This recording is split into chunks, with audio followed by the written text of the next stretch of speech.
I want you to think, what was your favorite animal at the zoo? Grace? Elephant. Elephant? Mine too. Wyatt? I like the bat. The bat. Grayson? Penguins.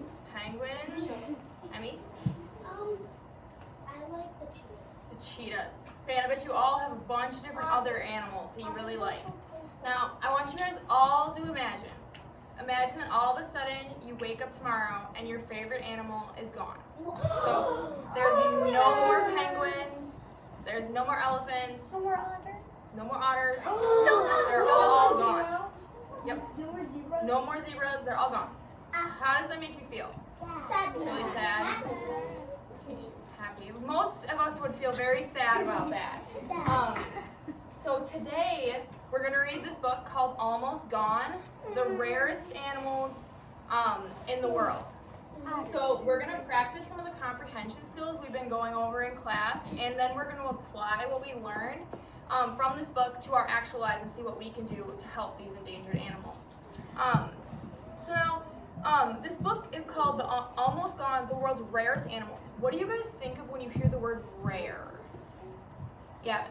There's not like, you don't see them like every single Hard to day. find. Yeah, And they're hard to hard to find. find. Okay. And there's like no more. They're kind of like, they're really rare to see, like, if like you go to the zoo and like you want to see the animal might have Yeah, that's very true. Sometimes if we're not thinking about animals, you think of like a rare gem. Like it's it's uncommon. So this book is by Stephen Jenkins, and it's going to teach us about some animals that are almost gone, that we're not going to see very often anymore. animals that probably make this one. Right. What are the black rhinos? Okay, Almost gone. There's only two left. ready? There's a bird perched outside your window, a small bird with a black head and a white throat and a gray body. It's a chickadee. Who's seen a chickadee before? Yeah, they're pretty common in Wisconsin. Suppose this bird and all the other chickadees in the world died out, became extinct. Would it matter? Well, you'd never again see a chickadee sitting outside your window, or flying or feeding its young or building a nest. You'd never again hear a chickadee chirping, and that would be sad. But there is much more to it than that. Chickadees eat insects. Without chickadees, there would be more insects. Some of these insects would attack the plants in your garden. Others, such as mosquitoes, carry diseases that might make you sick.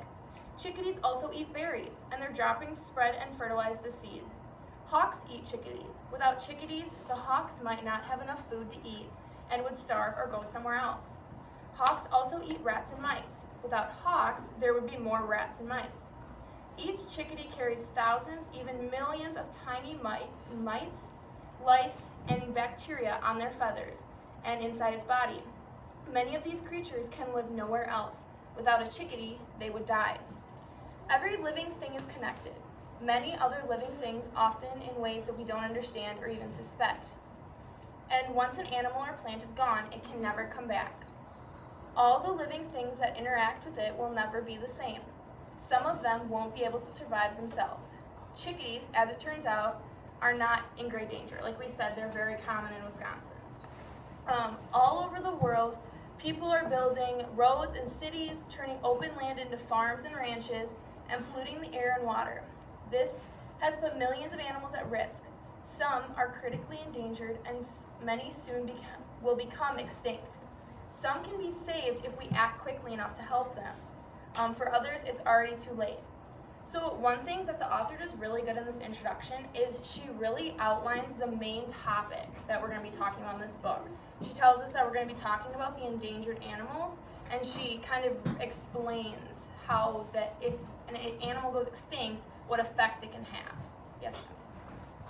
What I noticed in the book, that it was like the food chain. Yes. About like the crows and chickadees and bugs. Yeah, you're right. Yeah, all animals are connected in like a big circle. And So, yeah, exactly. If one animal's taken out, then it gets all messed up. Yes, Omri. The book is kind of like, it makes you emotional sometimes. Yeah. Yes, Grayson? Humans at the top of the food chain. Yes, sometimes. Sometimes it depends on the food chain.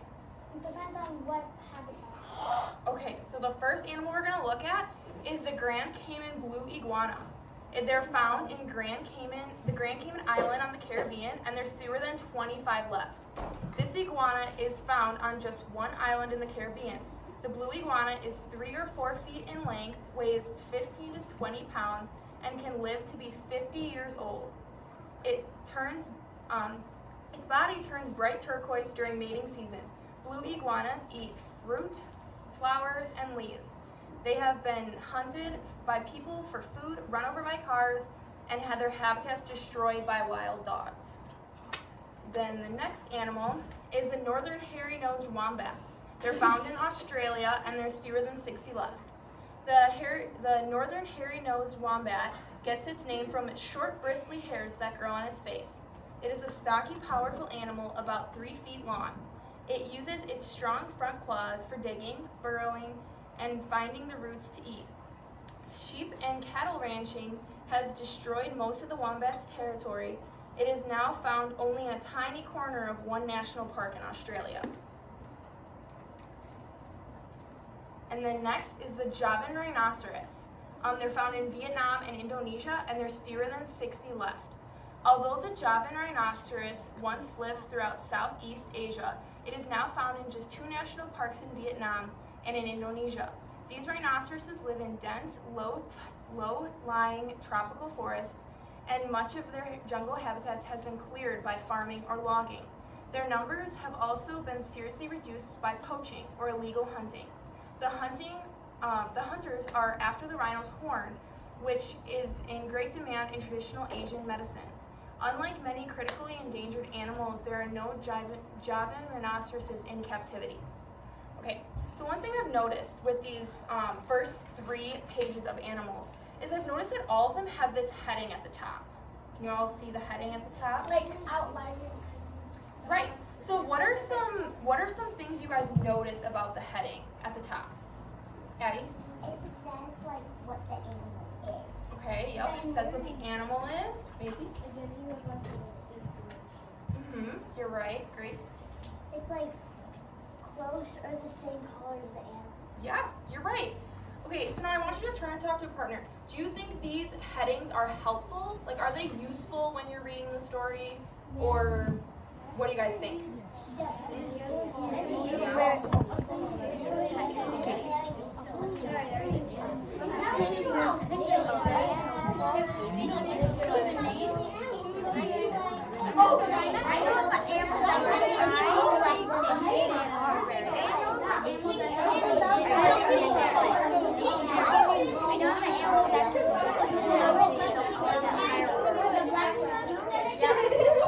What do you guys think? What are some things we talked about?